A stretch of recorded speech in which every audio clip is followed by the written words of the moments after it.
নমস্কার। Folklore and heritage studies YouTube চ্যানেলের পক্ষ থেকে সবাইকে আন্তরিকভাবে অভিনন্দন জানাই।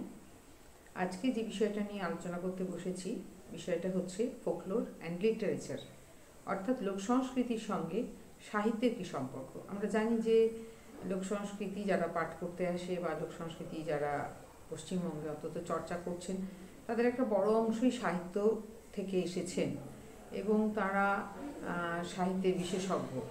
তো লোক সংস্কৃতির সঙ্গে সাহিত্যের নিশ্চয়ই একটা আন্তঃসম্পর্ক আছে, যার ভিত্তিতে আমরা দেখতে পাই যে সাহিত্যের চর্চা থেকে অনেকেই লোক সংস্কৃতির চর্চা করে। আসলে বলা যেতে পারে যে লোক সংস্কৃতিকে বা আরও স্পেসিফিকভাবে বললে লোক সাহিত্যকে কথা সাহিত্যের জননী বা উৎসভূমি। অর্থাৎ এই যে আজকের দিনে আমরা দেখতে পাচ্ছি লিটারেচার কথাটা এসেছে লেটার থেকে। লেটার কথার অর্থ হচ্ছে বর্ণ, অর্থাৎ যখন লিপির আবিষ্কার হলো, তারপরে যা কিছুই লিপিতে লেখা হয়েছে সব কিছুই লিটারেচার। কিন্তু আজকের দিনে আমরা লিটারেচার বললে স্পেসিফিক কিছু বিষয়, যেমন উপন্যাস, গল্প, কবিতা, কাব্য, এগুলোকেই বুঝে থাকি। কিন্তু একটা সময় লিটারেচার বললে কিন্তু যে কোনো ধরনেরই লিপিবদ্ধ বস্তুকে বোঝাতো, লিপিবদ্ধ লেখাকে বোঝাতো। যে কারণে আজকে আমরা গবেষণার ক্ষেত্রে লিটারেচার রিভিউ যেটা বলি, সেই লিটারেচার কিন্তু আমাদের তথাকথিত প্রচলিত যে লিটারেচার, উপন্যাস, গল্প, কাব্য ইত্যাদি নয়। সেখানে লিটারেচার বললে কিন্তু সেই লিখিত রূপটাকেই বোঝানো হয়। যাই হোক, আমরা এখানে আলোচনা করতে বসছি যে কথা সাহিত্যের সঙ্গে লোকসাহিত্যের সম্পর্ক কী এবং কতখানি। এই যে বললাম যে কথা সাহিত্যের জন্ম হয়েছে লোক সাহিত্যেরই গর্ভে, কেন এই কথাটা বললাম? আসলে আমরা জানি যে আজকের দিনে আমরা যেগুলোকে কথা সাহিত্য বলে মনে করে থাকি, মহাকাব্যের মর্যাদা দিয়ে থাকি, কিংবা বিশ্ব সাহিত্যের ক্লাসিক বা যেগুলোকে ধ্রুপদী সাহিত্য বলে মনে করি, তারা অনেকগুলোই কিন্তু একসময় মৌখিক সাহিত্য ছিল। যেমন আমরা উদাহরণ হিসাবে বলতে পারি যে আমাদের রামায়ণ মহাভারতের কথা, সেটা আজকে মহাকাব্যের রূপ পেয়েছে। এবং রামায়ণ মহাভারতের যে অনেকগুলো খণ্ড, তার যে বিশাল আকার, বলা হয় যা নেই ভারতে তা নেই ভারতে, মানে মহাভারতে যা নেই, যে গল্পটা নেই সেটা ভারতবর্ষেও নেই। অর্থাৎ ভারতবর্ষে প্রচলিত সব ধরনের প্রথা, সব ধরনের চরিত্র, সব ধরনের ঘটনা এই মহাকাব্যতে এসেছে। এবং এই যে মহাকাব্য, এই মহাকাব্যটি একটা সময় কিন্তু মানুষের মুখে মুখে প্রচলিত ছিল।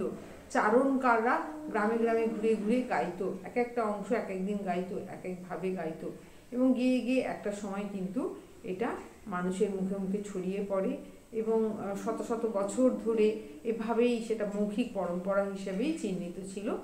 এবং যার ফলে এইগুলো একটা সময়ে কিছু মানুষের, যারা কিনা এই সমস্ত বিদ্যা চর্চা করতেন, তাদের মনে হয়েছে যে এটা একটা সময় হারিয়ে যেতে পারে, সুতরাং এটাকে একটা লিখিত রূপ দেওয়ার দরকার।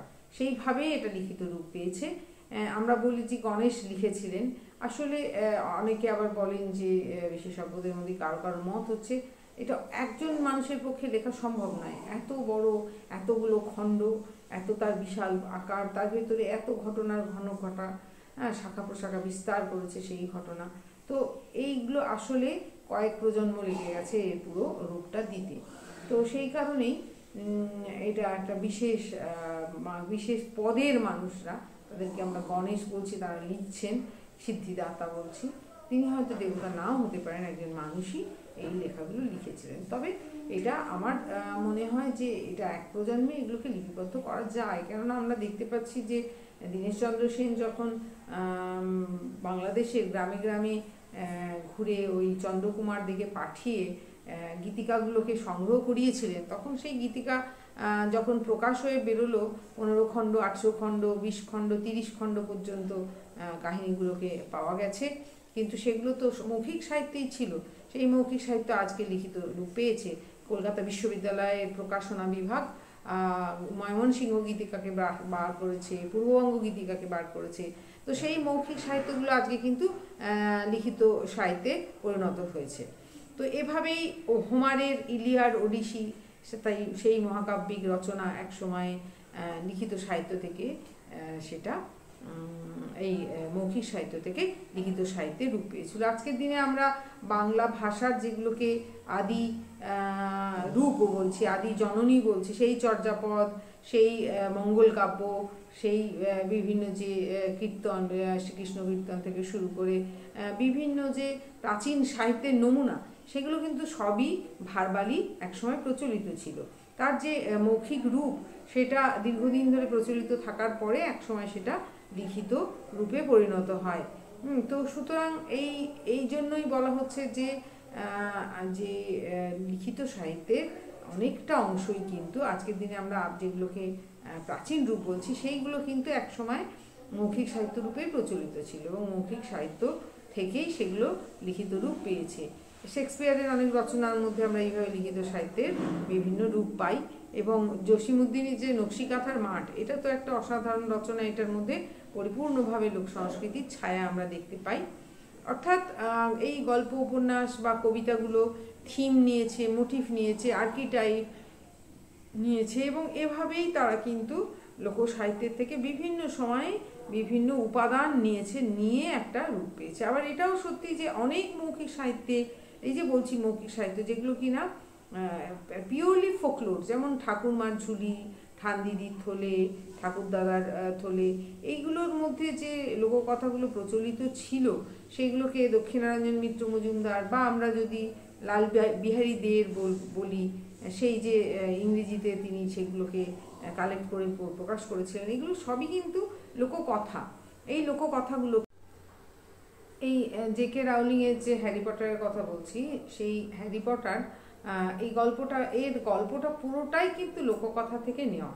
সেখানে আমরা জানি যে আমাদের ফেয়ারি টেলস বা বিভিন্ন ধরনের রূপকথার যে গল্প, সেখানে দৈত্য, দানব, রাক্ষস, খোকস, ব্যঙ্গমা, ব্যঙ্গমী, সেখানে ডাইনি, সেখানে বিভিন্ন ধরনের শুভ অশুভ চরিত্র সমাবেশ, সেগুলো কিন্তু আমরা হ্যারি পটারের গল্পে দেখতে পাচ্ছি। অর্থাৎ কিনা এখানে একটা বিশ্ব সাহিত্যের একটা গুরুত্বপূর্ণ যে অবদান রাউলিং রাখলেন, তার পুরোটা কিন্তু তার নিলেন কিন্তু লোকসাহিত্যের আঙিনা থেকে।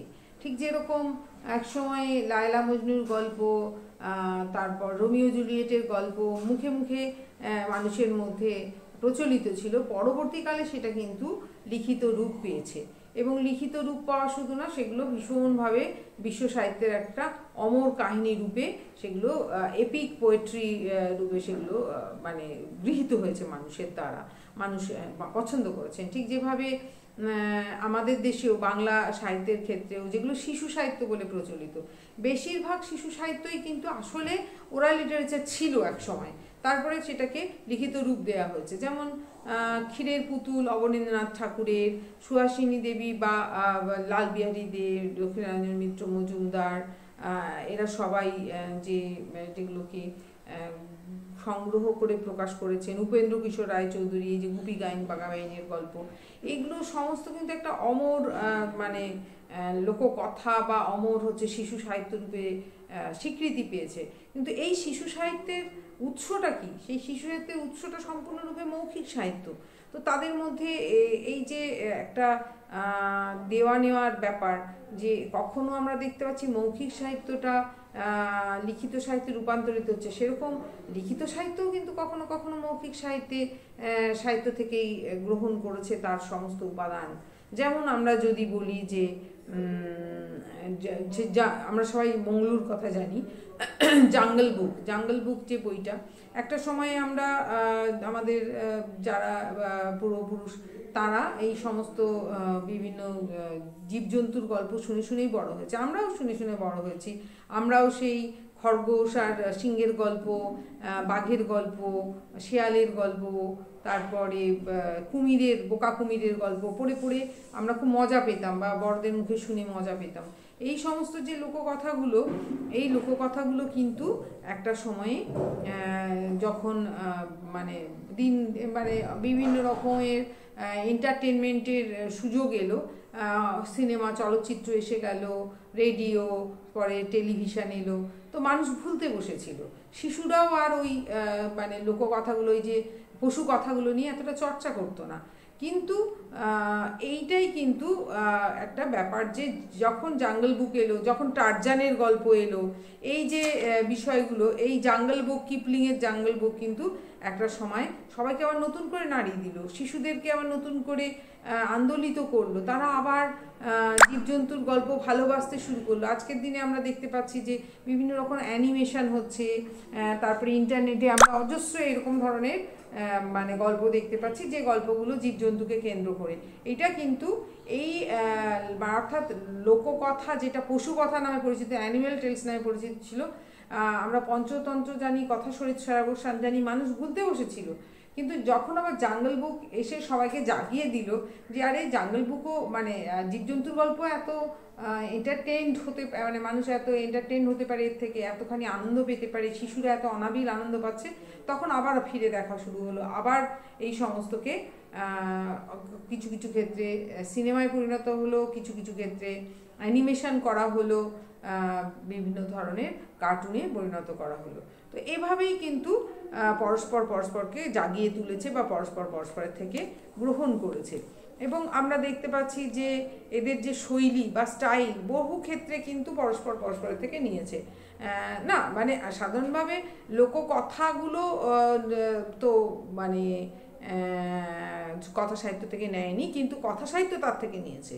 ওই যে আমাদের ক্ষীরের পুতুল বা টনি মরিসনের সং অফ সলমান বা Gabriela Garcia মার্কেজের 100 Years of Solitude, আমরা 9-10 একটা পড়ে গিয়েছিলাম যে সেই ডানাওয়ালা এক থুরথুরে বুড়ো, এই যে গল্পগুলো, এইগুলো কিন্তু কথা সাহিত্যের খুব বিখ্যাত এবং স্বীকৃত সৃষ্টি। কিন্তু এই সৃজনের মধ্যে যে গাঁথুনি দেখতে পাচ্ছি, যে যেভাবে গল্পটা বলা হচ্ছে, গল্পের মধ্যে যে ধরনের রূপক আনা হচ্ছে, গল্পের মধ্যে যে ধরনের শৈলী ব্যবহার করা হচ্ছে, গল্প বলার যে স্টাইল, সেগুলো কিন্তু সমস্ত লোককথা থেকে।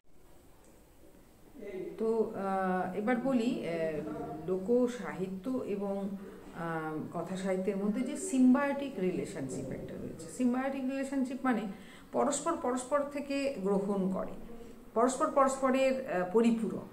সেই যে সিম্বায়োটিক রিলেশনশিপ কীরকম, যেমন একটা হয়তো ধরলাম কোনো একটা গাছ, সেই গাছের ফুলগুলো খুব একটা আকর্ষক নয়, তো সেই গাছের হয়তো একটা খুব সুন্দর সপুষ্পক কোনো উদ্ভিদ, ধরো অর্কিড জাতীয় কিছু একটা বাসা বাঁধলো, তখন ওই গাছটা, ওই অর্কিডটা তো ওই গাছ থেকে করছে, রস গ্রহণ করে সে বেঁচে থাকছে। আবার ওই গাছের যে পুষ্পগুলো অতটা মানে আকর্ষণীয় নয়, যে কারণে মৌমাছি প্রজাপতি এতটা মানে সে আকর্ষণ করতে পারছে না, কিন্তু এই অর্কিডের সুন্দর গন্ধের, মানে অর্কিডের সুন্দর রং, মানে দেখতে যে বর্ণ ছটা, তাতে হয়তো আকৃষ্ট হয়ে কিছু পতঙ্গ আসছে এবং সে ওই গাছেরও করছে, পরাগ সংযোগ ঘটাচ্ছে। এটা হচ্ছে একটা মানে সিম্বায়োটিক রিলেশনশিপের মানে একটা উদাহরণ। তো এরকমই যখন পরস্পরের থেকে নেয়, আবার পরস্পরকে পরিপূরণও করে। তো আমাদের ফোকলোর বা ফোক লিটারেচার আসলে কথা সাহিত্য বা যে আমাদের মানে যে লিখিত সাহিত্য, তার মধ্যে একটা সিম্বায়োটিক রিলেশনশিপ আছে। যেমন হচ্ছে আমরা জানি যে J.R.R. টলকেইন ও C.R. লিউইস তাদের রচনায় লোক সংস্কৃতির বহু উপাদান ব্যবহার করেছেন। আমাদের বাংলা সাহিত্যের ক্ষেত্রে মহাশ্বেতা দেবী, তারাশঙ্কর, আশাপূর্ণা দেবী, বিভূতিভূষণ, তারা লোক সংস্কৃতির অসংখ্য উপাদান ব্যবহার করেছেন। এবং মানে কে নয়, মানে লোক সংস্কৃতি, লোকজীবন থেকে অসংখ্য তারা যেরকম তাদের মানে বিভিন্ন রীতি পদ্ধতি, খাদ্যাভ্যাস, একটা বনগোষ্ঠী, যেমন আমরা দেখি যে কাহারদের জীবন নিয়ে হাসুলিবাগের উপকথা, মালদের জীবন নিয়ে তিতাস একটি নদীর নাম, এরকম মানে বিভিন্ন যে জনগোষ্ঠী তাদের জীবনকে কিন্তু তুলে ধরেছেন বিভিন্ন সাহিত্যিকরা। তার ফলে কি হচ্ছে, একদিকে সেই সাহিত্যের মধ্যে, সেটাকে আমরা কথা সাহিত্য বলছি, ধ্রুপদী সাহিত্য বলছি, সেই সাহিত্যের মধ্যে লোকজীবনের কথা যখন উঠে আসছে, তখন লোক সংস্কৃতি ও লোকজীবনও সেখানে কিন্তু একটা নির্দিষ্ট রূপ পাচ্ছে। তো এইভাবে লোকসংস্কৃতি যেরকম কথা সাহিত্যে বিবৃত হয়ে বহু মানুষের কাছে পৌঁছে যেতে পারছে, শিক্ষিত জনগণের কাছে পৌঁছে যেতে পারছে, ঠিক একইভাবে এটা বলা যেতে পারে যে কথা সাহিত্যও কিন্তু উপাদানটা নিচ্ছে লোকসাহিত্য থেকে। সুতরাং কথা সাহিত্য এখানে উপকৃত হচ্ছেন, এইভাবে তারা পরস্পরকে পূর্ণ করছেন। এবং সলমান রুশদি যে মিডনাইট চিলড্রেন, এখানে ভারতীয় লোক সংস্কৃতিকে ঐতিহাসিক ও সাংস্কৃতিক প্রেক্ষাপটে ব্যবহার করে আধুনিক সাহিত্য সৃষ্টি করা হয়েছে, এবং এরকম অসংখ্য উদাহরণ আমরা দেখতে পাবো। সুতরাং এদের মধ্যে যে সিম্বায়োটিক রিলেশনশিপ, সেই রিলেশনশিপ কিন্তু আসলে যেমন কথা সাহিত্যকে সমৃদ্ধ করছে, সেরকমই লোকসাহিত্য বা লোকজীবন সম্পর্কে অনেক মানুষকে অবহিত করছে। এবং দুটোর মধ্যে অনেক কিছু মেথোলজিক্যালও মিল রয়েছে। আমরা দেখছি তাদের বিশ্লেষণের ক্ষেত্রে, তাদের চর্চার ক্ষেত্রে, তাদের গবেষণার ক্ষেত্রে বেশ কিছু মানে পদ্ধতি উভয়ের ক্ষেত্রেই ব্যবহৃত হচ্ছে। তবে সাধারণভাবে দুজনেরই ফোকাস থাকে ন্যারেটিভস বা কথনের অনুধাবন, আন্ডারস্ট্যান্ডিং অফ ন্যারেটিভস, এবং কালচারাল কনটেক্সট বা সাংস্কৃতিক প্রেক্ষিতকে বোঝার, এবং মানব অভিজ্ঞতা বা হিউম্যান এক্সপিরিয়েন্সকে দুটো ক্ষেত্রেই কিন্তু মানে তাদের কেন্দ্রীয় বিষয় করে তোলা হয়। তবে লোক সংস্কৃতির যে শিকড় সন্ধানী যে মৌখিক সাহিত্য, সে কিন্তু অনেকটাই গোষ্ঠীর কথা বলে, অনেক ক্ষেত্রেই সে পুরো একটা সমাজের কথা বলে। অন্যদিকে কথা সাহিত্য কিন্তু ব্যক্তি মনন কিংবা নাগরিক চেতনাকে অনেকখানি বেশি ফোকাস করে, এবং সেখানে ব্যক্তি মনের যে জটিলতা সেটা খুব বেশি মানে আলো পায়, যেখানে লোকসাহিত্যের ক্ষেত্রে আমরা দেখতে পাই যে অনেক মানুষের একটা সোশিও সাইকোলজি, একটা কালেকটিভ সাইকোলজি সেখানে রিফ্লেক্টেড হয়। এবং দুটো ক্ষেত্রেই সাহিত্য বলতে কথা সাহিত্য এবং লোকসাহিত্য দুটো ক্ষেত্রেই কিন্তু টেক্সচুয়াল অ্যানালিসিসটা একটা খুব গুরুত্বপূর্ণ পদ্ধতি। সেই পাঠগত যে বিশ্লেষণ, সেখানে কিন্তু লোক সাহিত্যের ক্ষেত্রে নাটক, চুটকি, মিথ, লিজেন্ড, বিভিন্ন ধরনের টেলস, ছড়া, ধাঁধা, প্রবাদ, লোকগান, এগুলোকে পাঠ করা হয়। এগুলোর টেক্সটকে তার গঠনগত বৈশিষ্ট্য, তার থিম, তার প্রতীক, তার মধ্যে যে বিশ্বাস, সংস্কার, রীতি নীতি, একটা পুরো গোষ্ঠী জীবন উঠে আসে, সেইটাকে বিচার বিশ্লেষণ করা হয়।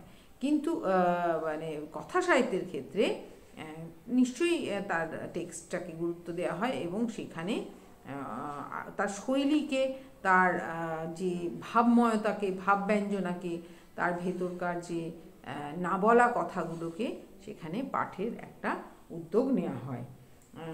অর্থাৎ একটা ক্ষেত্রে তার মরফোলজিকে গুরুত্ব দেওয়া হয়, তার যে বিভিন্ন সিম্বলিক তার যে এক্সপ্রেশন সেটাকে গুরুত্ব দেওয়া হয়, তার মধ্যে যে কালেকটিভ একটা বাচন থাকে, একটা সমবেত বক্তব্য থাকে, সেটাকে বোঝার চেষ্টা করা হয়।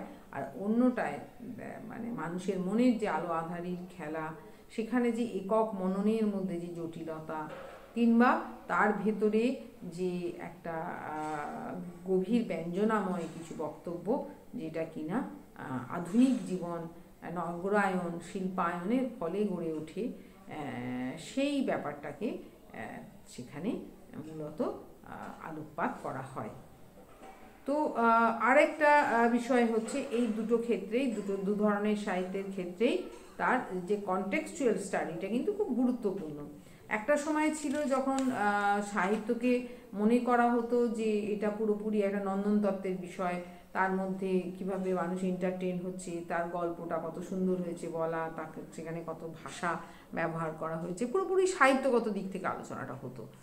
কিন্তু আজকের দিনে সাহিত্য বলতে কিন্তু শুধুমাত্র তার নন্দনতত্ত্বগত দিক নয়, বরং তার অনেক বেশি সেখানে তার সমাজবিজ্ঞানগত দিকটা। তাহলে আমরা আজকের আলোচনার মধ্যে এই বিষয়টাই আলোচনা করলাম যে কথা সাহিত্য এবং লোকসাহিত্য, আমরা আমাদের যে সাহিত্য আলোচনার যে দুটো রূপ, যেটাকে লোকসাহিত্য বলছি, অর্থাৎ কিনা কোনো একটা গোষ্ঠীর যে ন্যারেটিভস, কোনো একটা গোষ্ঠীর যে কথন, সেই কথনের যে নির্যাস, তাকে আমরা লোকসাহিত্যও বলে থাকি, বা সেগুলোকে মৌখিক সাহিত্য বলে থাকি, ওরাল লিটারেচার বলে থাকি। সেই ওরাল লিটারেচার বা মৌখিক সাহিত্য বা লোকসাহিত্য, এর সঙ্গে যে কথা সাহিত্য বা রিটেন লিটারেচার, কোনো একটা জনগোষ্ঠী বা কোনো একটা ভাষার যে রিটেন লিটারেচার, যেমন বাংলা ভাষার যে রিটেন লিটারেচার, সেই তার যে আন্তঃসম্পর্ক, সেটা আজকে আলোচনা করতে বসেছি। এবং আলোচনা করতে গিয়ে আমরা তার গঠনগত দিকে, তার বিষয়গত দিকে, তার থিমেটিক, তার সিম্বলিক, তার যে কনটেক্সচুয়াল, এই সমস্ত বিষয়গুলো নিয়ে আলোচনা করলাম। যে বিশেষ করে সাহিত্যের আলোচনা তার টেক্সট, কনটেক্সট এবং টেক্সচার সবগুলো দিক থেকেই করা উচিত। টেক্সট বলতে তার যে মূল যে বিষয়টা, মূল পার্ট, যেমন একটা প্রবাদের একটা টেক্সট থাকে, একটা ধাঁধার একটা টেক্সট থাকে, সেরকম একটা লোককথার একটা টেক্সট থাকে, আবার সাহিত্যেরও একটা টেক্সট থাকে, তার যেটা মূল মানে সাহিত্যগত অভিব্যক্তি, যেটা তার এক্সপ্রেশন,